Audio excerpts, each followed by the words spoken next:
Good morning everyone and good morning Ma'am Janine. So I am Milbert Humawan and I'm gonna be the first reporter to chapter 17, Plumbing Installation and Materials. So let's start. So meron tayong tatlong priority list na naka-assign sa akin, which is yung introduction, yung single unit toilet and bath, and yung plumbing design nito. Then, napapaloob sa introduction 17.1. Dito nakalagay na yung plumbing system is na-define na sa mga previous topics and chapters. Sinabi na kung ano yung mga parts, ano yung iba't ibang designs. Pero hindi pa talaga napakita yung paano yung applications niya.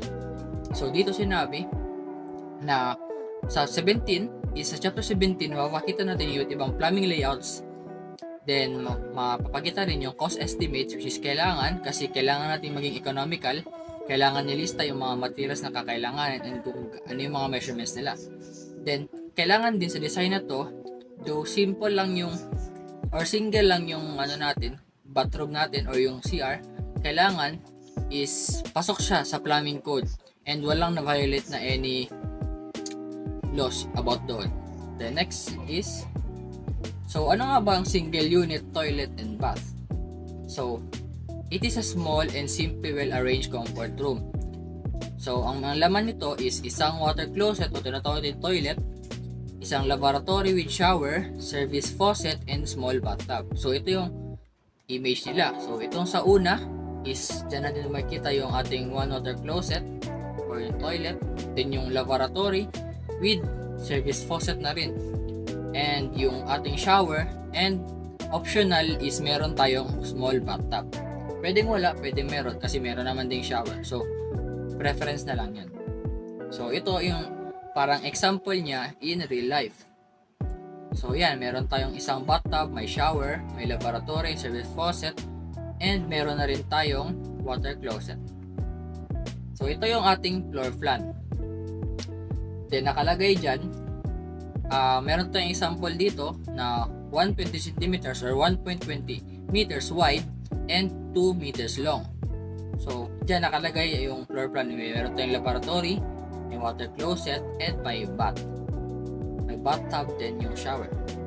Then, dito makikita natin na kailangan i-prepare muna yung mga materials na kinakailangan.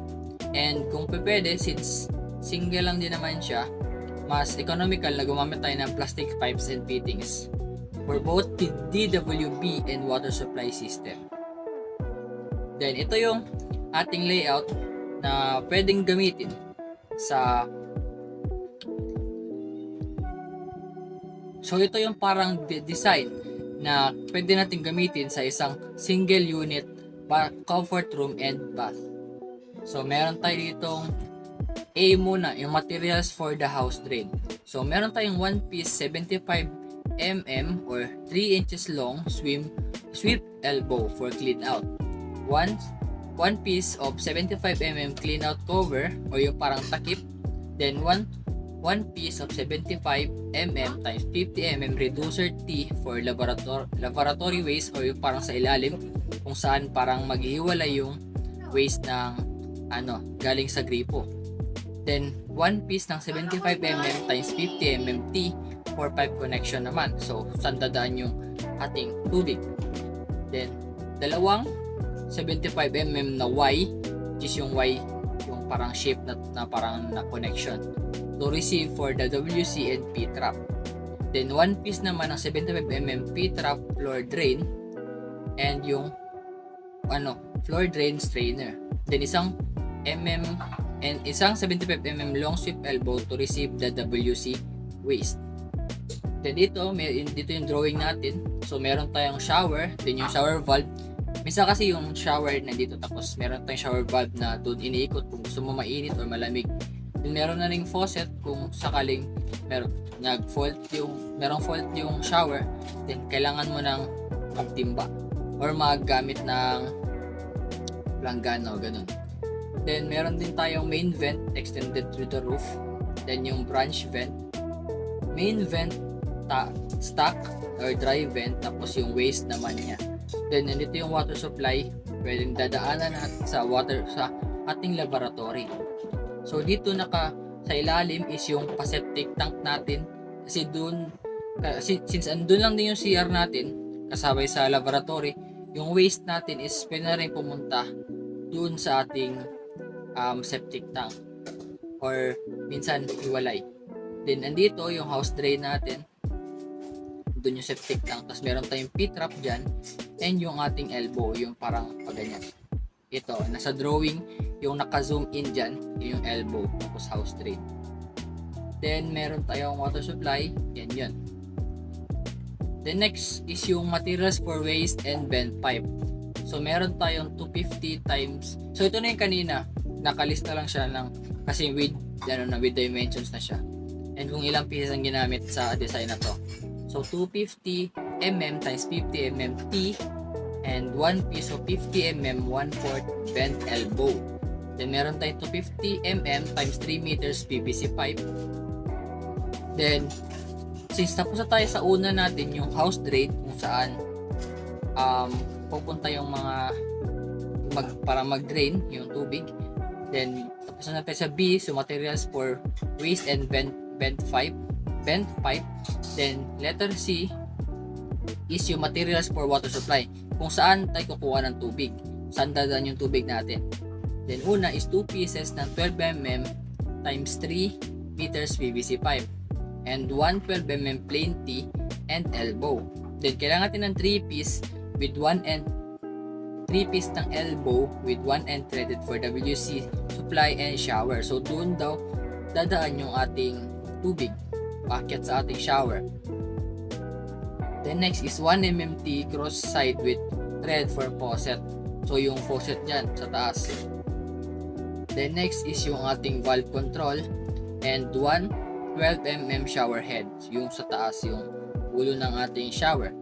Then 2 rolls of Teflon tape. So ano yung Teflon? So yung Teflon yung parang tape na puti na nilalagay siya sa parang connection kung pag maikutin ka na faucet, or parang iduktong mo yung dalawang pipe para magkaroon ng insulation, or hindi magkakaroon ng parang leakage. Then minsan kailangan din natin ng pin solvent cement. Then next is yung D, which is yung fixtures and accessories. So tapos na tayo sa mga tubo-tubo, sa mga connections. Next naman natin is kung saan sila lalabas, or yung ating mismong input and output, which is yung fixtures and accessories. So una is water closet with fittings and accessories, which is yung ating ST toilet. Then control valve with flexible supply hose, one set laboratory with P-trap, hanger and faucet. So dito meron kang valve na meron siyang hose na rin na ma-extend or ma-flexible, maganon mo, ma-curve mo, hawak-hawakan mo, dala-dala mo. Doon lang din sa CR, syempre. So isang set control valve with flexible supply hose, yun na yung sinabi kanina. Then 2 pieces ng soap holder lalagyan ng sabon. Then face towel bar. So sinabi kanina, yun yung pinaka-basic lang, yung mga toilet, faucet, then bathtub, tapos shower. So kailangan din natin magkaroon ng face towel bar, o yung sasabitan na natin ng ating towel. Then 2 pieces ng towel bar, which is yung para sa katawan naman natin. Then kadalasan kasi nakalagay medicine cabinet sa mga CR na merong mirror. So mapansin nyo sa mga palabas, sa mga games, meron dun ang nakalagay yung mga gamot nila sa mga CR. Then the house shower. So yung house shower natin is yung distance from the house drain terminal point papunta dun sa ating main sewer or yung septic tank. So kung nandito yung natin, yung shower natin, yung drain mismo ng shower, then ito yung distance ng ito yung haba ng tatakbuhin ng waste papunta dun sa ating septic tank or sa sewer or sa kanal kung tawagin. Then an accurate estimate for materials. So dito kailangan natin magkaroon ng prepared na plan, and mas maganda is syempre may drawing talaga, kasi para mas mapakita ng engineer or ng plumber yung design sa isang client. So Any attempt to make or present a bill of materials for plumbing installation without this fundamental requirement should not be entertained. So, sinasabi dito na kapag walang drawing or parang hindi present yung bill ng materials and yung mga cost is maging magtaka ka na kasi dapat hindi mo na pinapansin yung ganun kasi ibig sabihin walang kasiguraduhan yun kasi wala siyang may present na any plans or designs para sa'yo and hindi mo alam kung gaano gastusin yun. Pwede ka kasing parang utaka ng gumagawa. Plumbing work should not be entrusted to non-experienced plumbing technicians. So sinasabi lang dito na kapag gusto mo ng mas magandang output is kailangan magtiwala ka sa professional talaga. Maglabas ka talaga ng pera para mas maganda yung kinalalabasan ng project para sa'yo. So yun lang po at maraming salamat. So ito yung susunod na reporter.